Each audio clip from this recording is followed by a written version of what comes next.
Good morning, folks. In this video, we are going to be doing the last problem in the note packet. So we're skipping these two top problems on page 12 and going right down to this example that has X, Y, Z, and W. So, excuse me, on this one, because there are 4 variables, we aren't going to do the row up work for this one. We're just going to go straight to using our calculator to go to that reduced row echelon form. But there's something that I want you to notice about the setup of this one. We see that there are 4 variables, but there are only 3 equations, which means there is not enough info to solve for an exact point.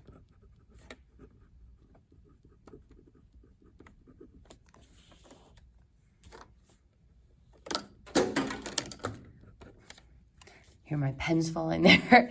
So 4 variables, but only 3 equations. So there's not enough info to solve for an exact intersection point. So what that means is this is going to be an IMS looking problem. So we know that right away, just based on how the problem is set up, that we don't have enough equations to solve for all 4 variables. So this is important because it's going to help me once I get to that reduced row echelon form matrix, because I know that I'm going to have at least 1 reference variable. So folks, on this one, we're going to start by showing that lovely work of writing our augmented matrix. And again, normally if we were doing the actual row ops work for this, we would take a look at our top left corner and see that it is 1. But when we're using the calculator already, it doesn't actually matter. So let's start with our augmented matrix, which would be 1, 2, 3 for the x's, 2, 3, 5 for the y's, -3, -4, -7 for the z's. Now, our first equation doesn't have a W there, so we use a placeholder of 0. So sometimes students get mixed up and use 1, but that would be 1 W. We don't have any W's, so we are going to use 0. And then 1 for the next W, 1 for the other W. And then if you want, you can draw that dashed line that separates the coefficients from the constants. All right, folks, so there is our augmented matrix setup. So this, again, is work that I would want you to show. So our next step is going to be putting this equation into our calculator. So remember, to get to the matrix part of your calculator, you'll hit second x to the -1. I'll just zoom out a little bit here. There we go. So second x to the -1 to take you to the matrix area of your calculator. We arrow over to edit, select matrix A, and we type in our dimensions first. So this has 3 rows, 5 columns, so 3 by 5. And when we type that in, 1, 2, -3, 0, -1, 2, 3, -4, 1, -1, 3, 5, -7, 1, and -2. And again, folks, since I entered in the equations by rows, I normally double check my columns just to make sure that I haven't goofed any signs or missed anything. So everything looks good. So remember, the hardest step to remember about doing reduced row echelon form is after you put that matrix in, we have to hit second mode to quit and go back to the home screen. So this is where I can actually perform calculations with my matrix. So we go to the home screen, then we go back to the matrix. We go to the Math tab and go up to go to the bottom of the list and select Reduce Row Echelon Form. Then we hit second x to the -1 again, select our matrix A, and ta-da! That gives me my Reduced Row Echelon Form. And we're going to write this down on our paper as well. So we've got 1, 0, 0 in the x column, 0, 1, 0 in the y column, 1, -2, 0, 2, -1, 0, and 1, -1, 0. Now, what you might notice about this is that it doesn't really look like true reduced row echelon form. So I'm still going to label it as such, reduced row echelon form. But the issue is I've got my 1s, but then instead of getting a 1 here, we have a 0, and then we have another 0, and then it is equal to 0. So this part of the matrix isn't really true reduced row echelon form. I've got my zeros below, and I've got 1 0 above,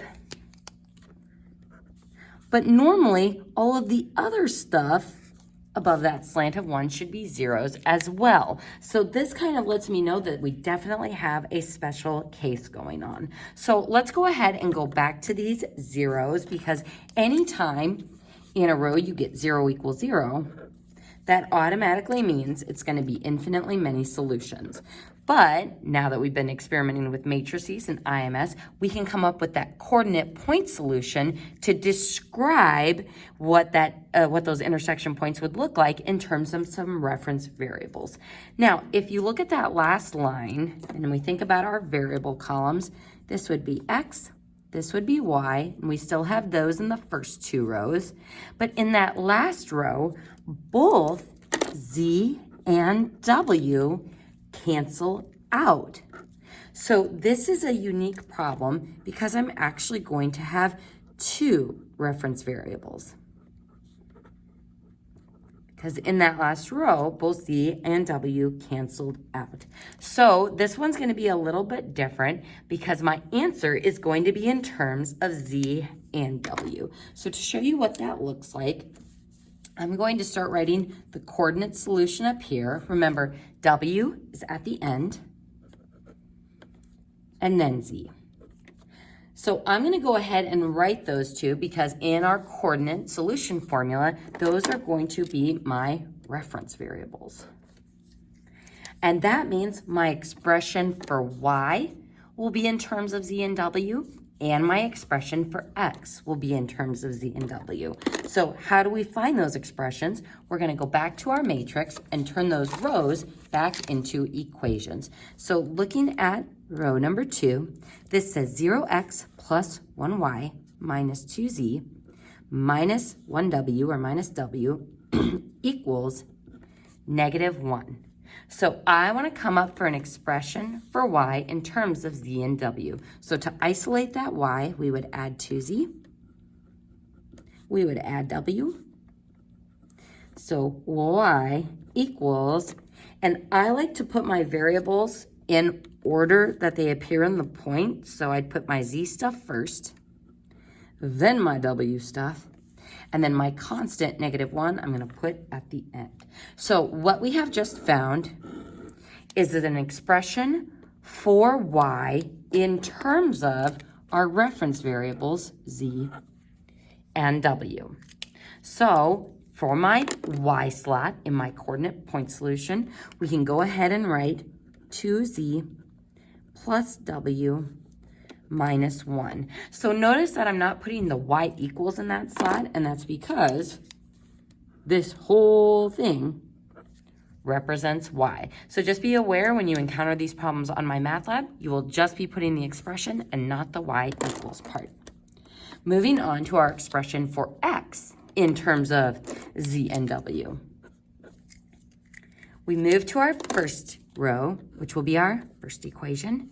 That says 1x plus 0y plus 1z plus 2w equals 1. So similar to down below, we want to isolate our x term. So we're going to subtract z from both sides. We're going to subtract 2w from both sides.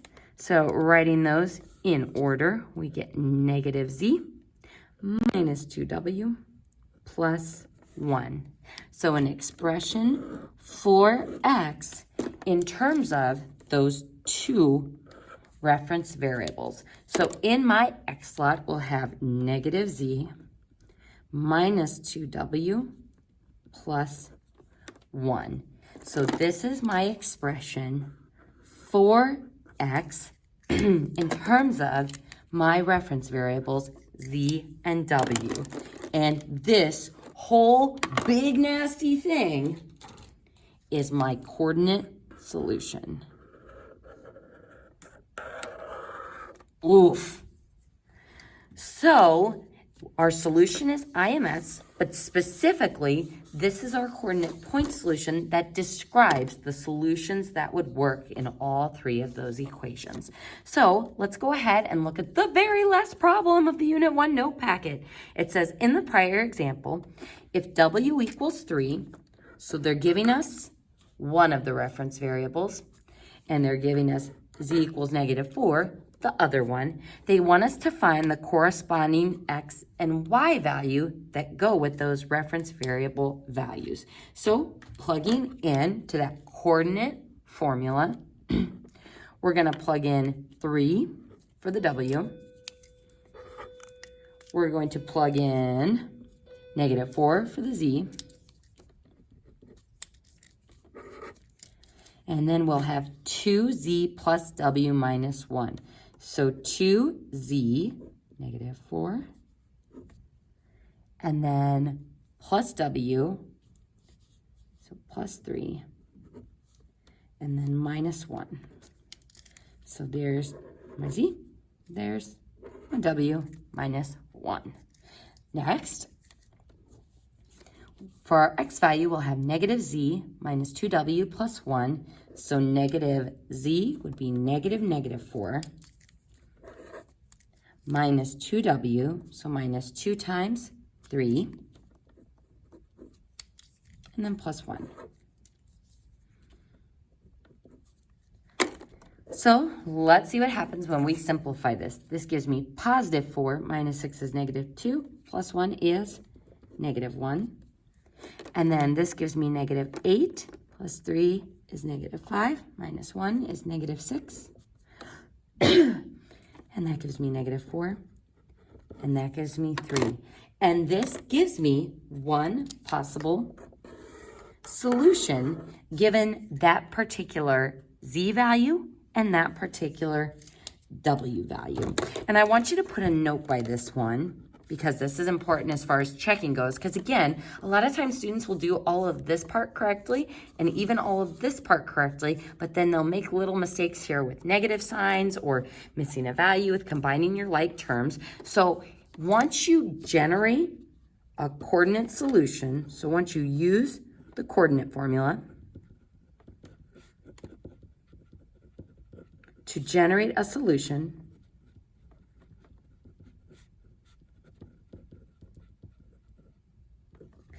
then you can plug that back into the original equations to check. So use the coordinate formula to generate a solution, then plug back in to the original equations to check.